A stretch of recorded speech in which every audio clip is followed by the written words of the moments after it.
Hello students, how are you all? So today now we will discuss the electronegativity.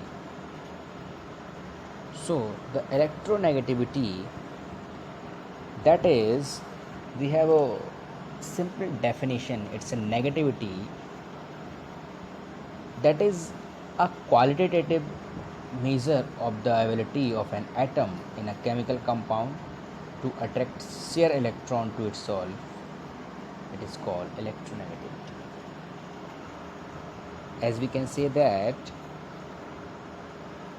the relative tendency of an elements to attract the shared pair of electron in a covalent bond towards itself, it is called electronegativity.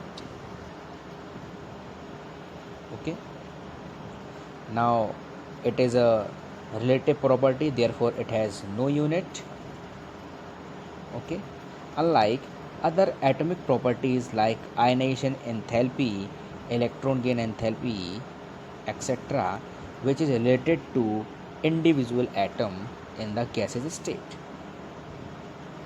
but it is a relative property, that's why it doesn't have any unit. Okay, so the electronegativity relates to atoms in their bonded state. Secondly, unlike the above mentioned properties of the electronegativity is not a measurable property. Okay, it is a tendency to attract the electron pair towards itself. Okay, it is attract the electron, it is a property, but a number of elements that have a electronegativity, they attract the electrons to their relative elements. Okay, however, in order to compare the electronegativity values of different elements, a number of numerical scale of electronegativity of elements have been proposed. The most common and widely used scale of electronegativity is the Pauling scale. Okay, so I have told you it is not a measurable quantity. Okay, it is right. Now clear now what is electronegativity? It is a tendency to attract the electrons. I have mentioned a name, it's a Pauling scale.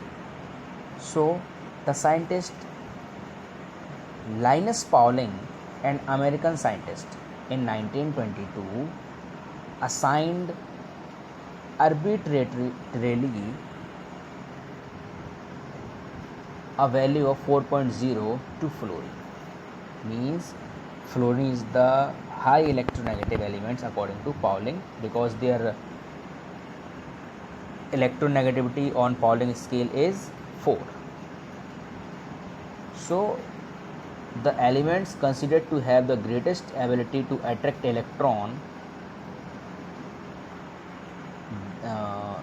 attract the electron, that has the value of 4. Okay, so the electronegativity of any given element is not constant.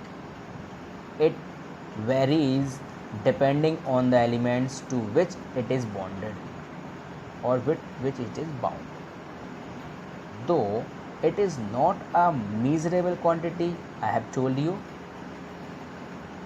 so it does not, or we can say that it does provide a means of predicting the nature of force that holds a pair of atoms together,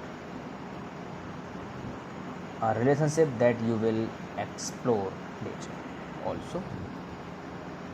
As we talk about their trends, so electronegativity generally increase across the period from left to right. We can say that from lithium to fluorine, and decrease when we go down the group. Okay, so now we have a very good relationship. It is not a relationship, we can say that is the application of electronegativity. Now as you can see here, metallic and non-metallic character, or it is application also due to the on the basis of electronegativity, the nature we can also identify the nature of bonds.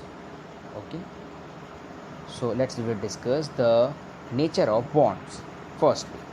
So if the difference between electronegativities of two atoms when they are bonded together is less than 1.9, the bond formed between them is predominantly covalent, and if the difference is more than 1.9, the bond is predominantly ionic.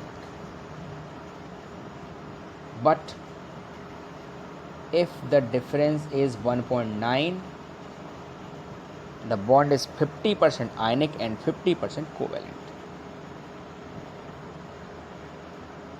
So, and one of the most important things, electronegativity also helps in predicting the polar and non-polar bonds in any molecules. Okay, so polar and non-polar bonds we will discuss in our chapter 4, and we will discuss about that particular diagram that is also given in your textbook also. But what is the relation between the metallic and non-metallic character towards the electronegativity? That is the very good application of electronegativity. So when we knowing the relationship between electronegativity and atomic size, now can you now visualize the relationship between electronegativity and non-metallic properties? Now let's see. Non-metallic elements have a strong tendency to gain electron, like fluorine, oxygen, nitrogen. They have a tendency to gain electrons. Therefore, electronegativity is directly related to the non-metallic property of elements. Means that is the non-metallic properties of elements. Means on that cases atom said to be a non-metal. So it can be further extended to say that the electronegativity is inversely related to the metallic properties. It is inversely proportional to the metallic properties. Okay, so the increase in electronegativity across a period is accompanied by an increase in non-metallic properties. Now listen to me carefully. The increase in electronegativity across the periods means when we move left to right, so it accompanied by an increase in non-metallic properties. Means when electronegativity is increased, so the non-metallic character or properties also increase, and on the other hands we can say that the metallic properties is also decreased on that time of any elements. Similarly, decrease in electronegativity where when we go down the group is accompanied by a decrease in non-metallic properties. Okay, So when it is decrease in non-metallic properties, it means the metallic properties is also increase of any elements. So it is enough, and the next topic we will discuss later whenever we have a class. Thank you so much, guys.